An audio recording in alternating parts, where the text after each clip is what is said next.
আজকে আমি যে চ্যাপ্টারটা স্টার্ট করব that is cell cycle, cell division and structure of chromosomes. ঠিক আছে, তো সবার আগে জানবো যে সেল ডিভিশন জিনিসটা কি। সেল ডিভিশন মানে হচ্ছে একটা ম্যাচিওর অর প্যারেন্ট সেল থেকে ডটার সেলস ফর্মেশনের প্রসেস। কি বললাম? সেল ডিভিশন মানে হচ্ছে একটা ম্যাচিওর অর প্যারেন্ট সেল থেকে ডটার সেল ফর্মেশনের প্রসেস। এবারে এই ডটার সেলস যেগুলো ফর্ম হবে সেই ডটার সেলসের মধ্যে প্যারেন্ট সেলসের কিছু ক্যারেক্টারিস্টিক্স থাকবে। দেখ লেখা আছে ডটার সেলসের নিচে with several characteristics of parent cells. That means cell division মানে কি ম্যাচিওর সেল থেকে ডটার সেল ফর্মেশনের প্রসেস। কিন্তু দেখ ম্যাচিওর সেল আমি একটা সিঙ্গুলার নিয়েছি বাট ডটার সেল প্লুরালে নিয়েছি। কেন?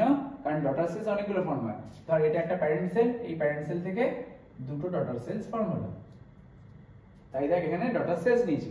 আর এই ডটার সেলস এর মধ্যে প্যারেন্ট সেলসের অনেক ক্যারেক্টারিস্টিক্স থাকে, তাই নিচে লিখে দিয়েছি with several characteristics of parent cells. তাহলে একটা ম্যাচিওর আর প্যারেন্ট সেলস থেকে ডটার সেলস ফর্মেশনের প্রসেসটা কি বলবো? Cell division. ঠিক আছে, এবার সেল ডিভিশন দুটো টাইপের। কি কি? Mitosis cell division and meiosis cell division. Meiosis স্পেলিংটা ফলো করবি, অনেক সময় মিয়োসিস স্পেলিংটা আমরা ভুল করে থাকি, তাই স্পেলিংটা ভালো করে দেখা উচিত। ঠিক আছে, এবার মাইটোসিস আর মিয়োসিস সেল ডিভিশন জানার জন্য আমাদের N and 2N এই দুটোর ডিফারেন্স বুঝতে হবে। N means haploid cell, 2N means diploid cell. আচ্ছা, হ্যাপ্লয়েড সেলে ওয়ান সেট অফ ক্রোমোজোমস থাকে, যেহেতু ওয়ান সেট অফ ক্রোমোজোমস তাই দেখ শুধু N নিয়েছি। ডিপ্লয়েড সেলসে টু সেট অফ ক্রোমোজোমস থাকে, তাই 2N নিয়েছি, তাই না? N means one set of chromosomes, 2N means two sets of chromosomes. আবার বলছি ডিপ্লয়েড সেল means 2N যেখানে দুটো সেট অফ ক্রোমোজোমস থাকে। হ্যাপ্লয়েড সেল means শুধু N বা 1N যেখানে সিঙ্গেল সেট অফ ক্রোমোজোমস থাকে। দেখ এখানে লেখা আছে haploid means one set of chromosomes, diploid means two set of chromosomes. Next আসছি, এই হ্যাপ্লয়েড সেলটা কোথায় দেখা যায়? গ্যামেটসে দেখা যায়। এবার আমরা কি জানি মেল বডিতে যে গ্যামেটসটা আমরা পাই that is sperms, and female বডিতে যে গ্যামেটসটা পাই দ্যাট ইজ এগস। আর ডিপ্লয়েড সেল কোথায় পাবো আমরা? ডিপ্লয়েড সেল মেইনলি আমরা বডি সেলসে পাবো, তাই লিখে দিয়েছি ফাউন্ড ইন বডি সেলস। এবারে হ্যাপ্লয়েড সেলস গুলো অ্যাকচুয়ালি দেখতে কিরকম হবে? অ্যাকচুয়ালি এই হ্যাপ্লয়েড সেল বা ডিপ্লয়েড সেল বলাটা খুব বেশি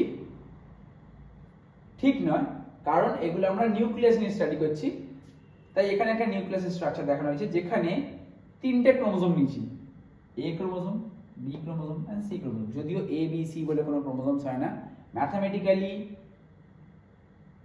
তোদের আইডিয়াটা ক্লিয়ার করার জন্য আমি এই ক্রোমোজোমসগুলোর তিনটে নাম দিয়েছি, একটা এ, একটা বি, একটা সি।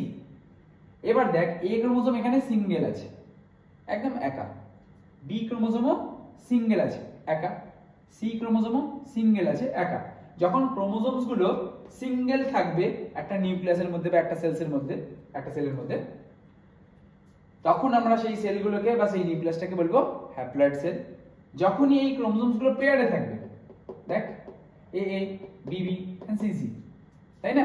এখানে যেমন সিঙ্গেলে ছিল, এখানে ক্রোমোজোমস গুলো পেয়ারসে রয়েছে।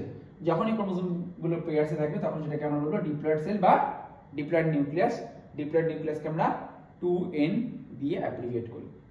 এবারে আসছি আমরা এই যে মাইটোসিস আর মিয়োসিস সেল ডিভিশন আমরা জেনেছিলাম যে দুটো টাইপের সেল ডিভিশন হয়, একটা মাইটোসিস একটা মিয়োসিস। তা মাইটোসিস কি হয়? যদি প্যারেন্ট সেলের কাছে 2N সেট অফ ক্রোমোজোমস থাকে, ডটার সেলসের কাছেও সেই সেম নাম্বার অফ ক্রোমোজোমসটা রিটেইন হবে।